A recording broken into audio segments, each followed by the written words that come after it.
My name is Jessica and I have no idea what I'm doing. I do not have any makeup on today. I plan on filming a challenge video after this. So this is what my actual face looks like.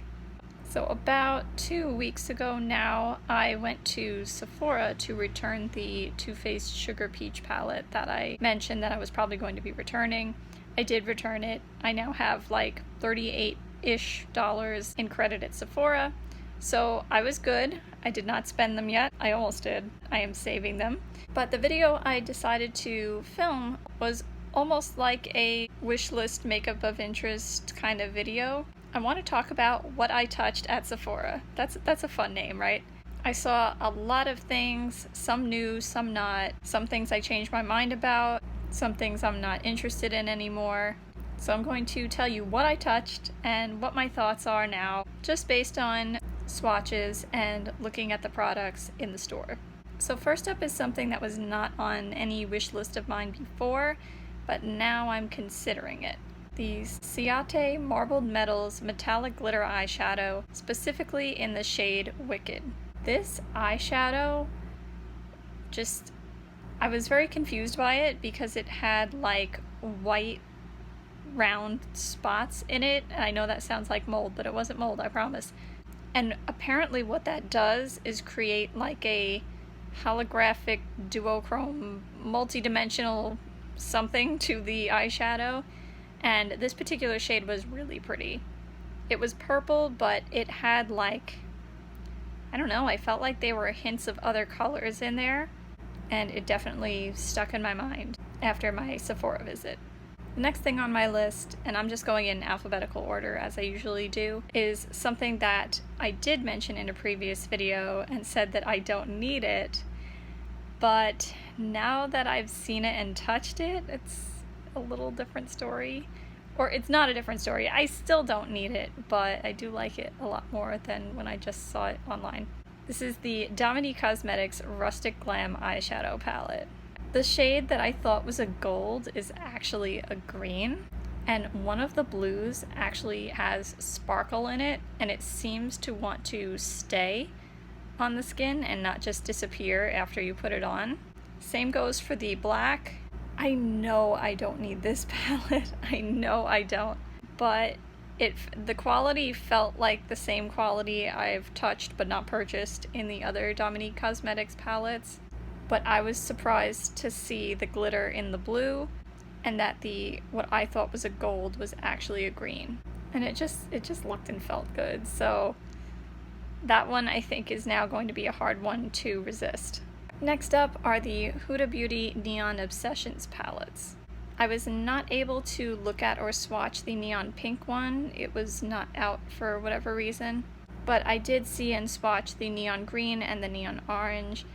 And I'm sad to say, well, only half sad, because this means I won't spend money and buy things, but I wasn't that impressed with the quality, and I felt like the colors, maybe if they were of a different quality or formula, I would say they were unique enough to buy, but because of the formula that I didn't like how that was feeling, it kind of felt like, you know, the other Obsession ones, like the whatever, Sapphire, Emerald, that kind of thing. The Sapphire one I had been really interested in, but then when I touched it in store, I don't know, I don't think it was going to work for me. And I feel like these were of the same kind of formula. So as of right now, those are a pass. Next up is another thing I mentioned in a previous video that I don't need but is now really tempting, is the Jouer Tan Lines Matte Shimmer and Luxe Foil Eyeshadow Palette. I was really impressed by the colors, even the ones that are supposedly more neutral. I really thought those were pretty too, like the pink peach tones and the formula.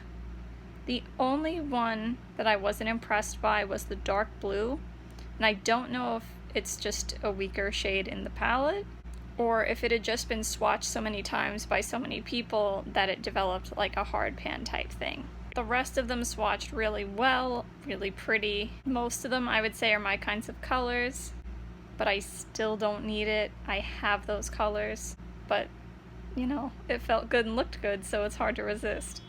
Next up is the Inc.Redible Baddie's Got the Gold Rainbow Highlighter. I don't know who this person is, but I thought the highlighter looked really cute. So I went over and I swatched it, but there wasn't really any sheen to it. And I hate to use the word like chalky, but it was just like grayish powder. I felt like the colors didn't work well together and there was barely any sheen to it. So definitely not something I'm going to get. Next up is the Melt Impulsive Pressed Pigment Palette. This one I have mentioned. The colors looked really nice. The formula felt really good, but I have these colors, and like I mentioned in my other video, I wasn't impressed with the matte shade selection. So looked good, felt good, but not for me, don't need it, not gonna buy it. Then I ended up finding some Natasha Denona products, so I'm gonna talk about 4 of those. First up is the Sunrise Eyeshadow Palette. There were some nice, like, purpley cool tones in there that I didn't think they looked like that, and that's why I ended up going over there to swatch it.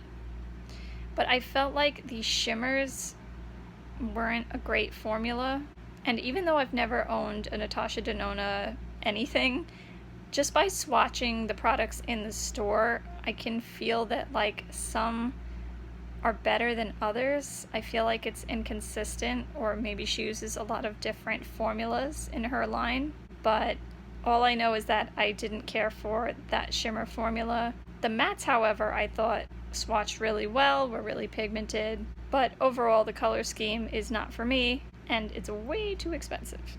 Something else I touched because I was intrigued by the colors was the Bloom Blush and Glow palette. Somehow I did not know that this product was half cream, so I was very unhappy when I stuck my fingers into that, just because I don't really like cream products like that. So I mean, that already turned me off because I'm not looking for any kind of cream face products. The colors were pretty though. Then I touched 2 of the mini duos, the mini Diamond and Glow cheek duo and the mini Blush and Glow. I really liked the colors of the Diamond and Glow, but I felt like they weren't very pigmented. And I liked how the, I guess, more highlighter diamond side looked like it had like little glitter in it. Maybe I would consider that one, but it wasn't that pigmented. The Blush and Glow I thought was much more pigmented. Maybe I would consider that one too if I was looking to try a blush and highlighter from Natasha Denona. I wish I could take the colors from the Diamond and Glow, but the formula from the Blush and Glow. Next up is the Stila Glitter and Glow Liquid Eyeshadow in Dollish. In general, I love the Stila Glitter and Glows. There was only one as of late that I had a problem with. This one seemed really smooth, very pretty. It's like a coral peach with like a gold shift at the same time. Very pretty. I could see myself getting that. Do I need it? No, but it's so pretty. Next up is the Tarte Rainforest of the Sea Seaglass Eyeshadow in Shady Beach. So I have one of these. I have the teal one, I forget what it's called. And this one was more of a indigo. However, it swatched patchy, and that kind of concerns me. If I'm gonna spend that much money on a liquid eyeshadow, I want it to perform properly. And that just happens sometimes, even when most or some of the products in a line are okay. Sometimes depending on the color or something else, that some of them just aren't as good as the others. So I would want to see improvement in that before I pick that up. Next are the Too Faced Crystal Whips Long Wearing Shimmering Eyeshadow Veil. I think I swatched all of them, or almost all of them, and they seemed really good. I was impressed by the pigment. Some have more sheen than the others. Most of them are quite neutral. So ones that I would be interested in are It's Lit, which is like a corally orange kind of color, although it didn't have that much sheen to it. And Club Kid, which was like a warm base, but then it had like a blue holographic shift to it on top.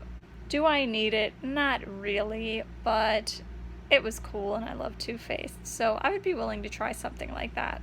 And last on my list is the Touchin' Soul Metalist Sparkling Foiled Eyeshadow, particularly in Hollow Mulberry. I've never bought from this brand before. I guess I have swatched a few things from them before, but for the most part I see very neutral things, so of course I'm not that interested. But this particular shade, I feel like Hollow Mulberry is the perfect way to describe it. It was like a plum base with a blue, kind of like the Club Kid one from Too Faced. It was kind of similar. It had that blue, like holographic shift to it on top. So that would possibly be something to look into. So tell me your thoughts, tell me what you've touched at Sephora lately. And that's it for today. So I hope you have a good day no matter what it is you're doing, and I'll see you next time. Bye!